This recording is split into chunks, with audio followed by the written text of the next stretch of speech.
Dahil nga sa alam na alam natin na ang isang break-off ay talaga naman pong napakasakit. Ito po yung pakiramdam kung saan parang tayo ay dinudurog. Kaya nga po dito sa Papong TV mga utol ay hindi po tayo tumitigil na humanap po ng solusyon at magbigay po ng mga payo para naman po makatulong tayo sa mga kaibigan nga po natin dyan na namumblema po at humahanap nga po ng sagot kung paano maibabalik ang ex nila. Pero kung bago kayong bisita dito po sa ating channel, wag po nating kalimutang mag-subscribe at syempre po paki-like na rin po at paki-hit nyo na rin po yung notification bell dahil halos araw-araw naman po mga kapapong, tayo po ay nag-upload, nagbibigay po tayo ng assistance at tulong sa mga kaibigan nga po natin na namumblema po sa paksang relasyon. Pero bago tayo dumiretso, lagyan po muna natin ng patalastas. Ayun o.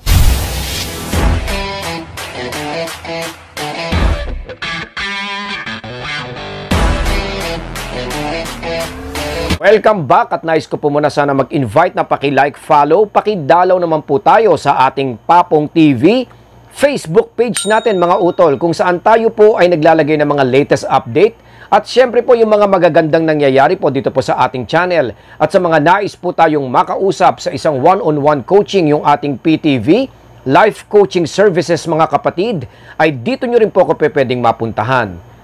Pag-usapan na natin kung paano natin mawiwin ang ex natin, kung ano ba talaga yung pinaka-mabilis at tamang solusyon para hindi na po tayo nalilito at naghahanap nga po ng kung ano-ano pong kasagutan at paraan. Pag nahihiwalay kasi tayo mga kapatid, ay meron na siyang expected sa atin. Tayo ay magpapanik, tayo ay gagawa ng mga, yung iba nga po medyo marahas, mga negatibong paraan at kumbaga alam niyang tayo ay madudurog at malulungkot. Most dumper ay aabangan pa nga na tayo ay hahabol, tayo ay magmamakaawa. Ito po ay alam natin na nakaka-boost ng kanilang pride at ego at hindi po nagiging maganda ang posisyon natin kahit nga po alam natin na mahal pa rin po niya tayo. Hindi po kasi magiging sapat ang feelings dito kung halimbawang yon ang tinatarget natin.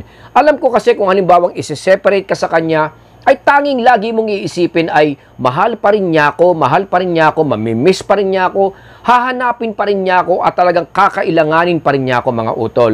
Ito po ay hindi ko i-deny na posibleng nangyayari pa rin po sa kanya. And in fact, maaaring baka inamin pa rin po niya sa atin na may feelings pa rin po siya sa atin. Pero hindi po ito sapat mga utol para ma-win back po natin ang dating relasyon. Kasi kahit siya, sa pakiramdam niya, alam niya na kahit ibalik niya tayo, kahit nga po sabihin na nating pagbigyan niya tayo mga utol, alam din po niya na hindi kayo magtatagumpay at unti-unti rin po kayong magda-down, dahan-dahan din po kayong masisira mga utol. Alam niya na ito po ay hindi magandang direksyon at sobrang negatibo at toxic nga po. Kaya even ang dumper natin, although nakakapagsalita nga po siya ng masasakit na salita, na ang pakiramdam natin ay sobra-sobra na siya mga utol at nagtatanong nga po tayo sa ating mga isipan kung bakit niya ginagawa. Pero tanungin natin ang ating sarili dahil maaaring ang pakikitungo nga po natin sa kanya ay possibly negatibo din or kontra nga po sa gusto niyang mangyari mga utol.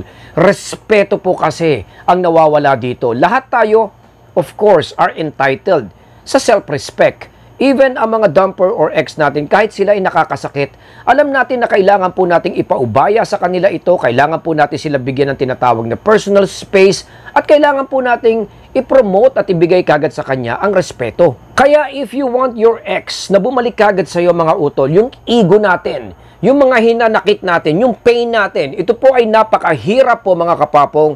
Pero isa po ito or ito po talaga ang dapat po nating i-heal at unahin. Hindi tayo magtatagumpay or hindi rin po maganda at positibo ang maipapakita natin sa kanya kahit po itago natin yan kung alam natin na tayo nga po deep inside ay talagang confused, nahihirapan, durog na durog at hindi alam ang gagawin mga kapatid. Breakup mga utol, alam natin ay nagkaroon ng problema.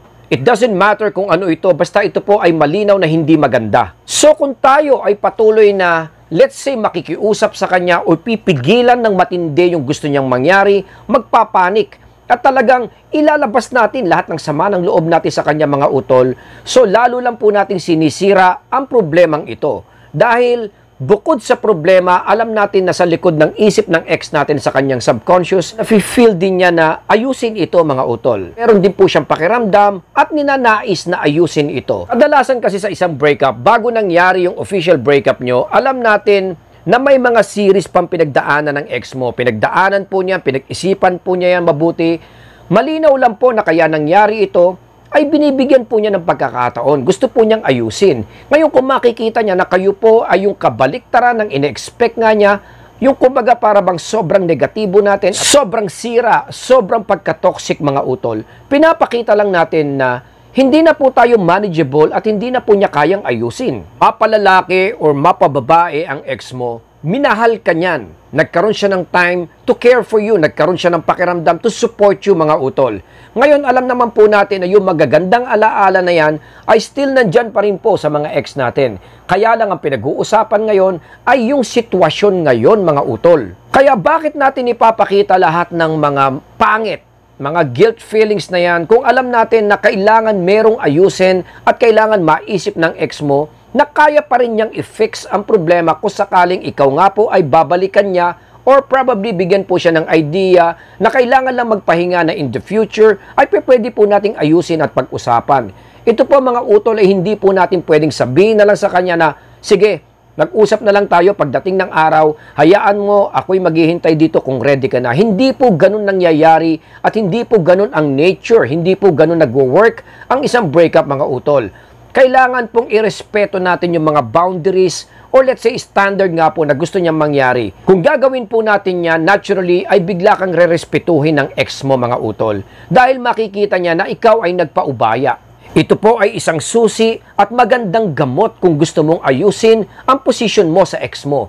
Kung gusto mong habulin ka niya, kung gusto mong isipin ka niya, kung gusto mong ma-realize niya na mahal ka niya mga utol, ay ito po ang tanging paraan. Ang malaking problema po kasi mga kapapong, if you act desperate, yung parang nag-e-emote tayo, pinaparamdam lang natin at pinapakita natin sa ex natin na kayang-kaya kanyang kontrolin, kayang-kaya kanyang utusan, at kayang-kaya kanyang pasunurin mga utol. Ito po ay unattractive traits na kumbaga siguradong bababa ang tingin ng ex mo sa'yo. The more kasi na pinapatunayan mo, na lagi ko naman po sinasabi na hindi mo kailangan patunayan, dahil napatunayan mo na yan at alam pa rin naman po ng ex mo, 100% na mahal mo pa rin siya. Hindi po yon ang solusyon mga utol. Ang solusyon ay kailangan nating magbago, kailangan nating ibigay ang respeto sa kanya at kailangan nating i-mental condition ng ex mo na pwede pa rin pong ma-fix ang problema. Let's say ang problema mo ay yung pagka-violente mo. So nung kayo ay nag-uusap, biglang sinuntok mo yung pader. So do you think ito po ay magiging manageable or makikita po niya na pwedeng i-fix? Wherein mas lalo nating tinitrigger mga utol dahil alam natin, sabi ko nga po kanina, nasa isip pa rin naman po ng ex natin na pwede pang maayos. Kaya lang hinahanap niya kung ito po ba ay pwede or pwede na. Make him or her na magkaroon ng rason mga utol para tayo po ay ibalik or balikan. Lastly, hindi ka dapat mag-overthink or gumawa ng paraan para talagang malaman ng ex mo na mahal mo siya at para mapamahal din ang ex mo sa iyo mga utol. Dahil sabi ko nga most probably ay alam niya na ito at mataas pa rin po yung percentage na mahal ka pa rin ng ex mo mga utol. Ang kailangan mong gawin ay mapaamin mo siya, ma-admit po niya sa kanyang sarili at magkaroon nga po siya ng conclusion na kailangan na niyang ituloy at kailangan na niyang ibalik ang dati. Kaya kung patuloy na tayo po ay nagpapakasira, araw-araw ay ipinaparamdam natin sa ex natin na tayo po ay sobrang naapektuhan dito at hindi nga po natin kaya na wala siya mga utol, darating lang po sa punto na instead ma-realize ng ex mo na kailangan kanyang ibalik, ang maiisip niya ay hindi na po niya tayo kayang ayusin. Kaya dapat po ito ang binibigyan po natin ng pansin at ito ay mangyayari nga lang po kung halimbawang tayo nga po ay mag-heal, ipapakita sa kanya genuinely at tayo po ay magbabago.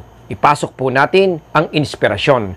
Hanggang dito na lang po muna si Papong TV. Bantayan at alagaan po natin ang ating mga pamilya. Maraming salamat po sa inyong lahat. Stay safe po, Papong TV.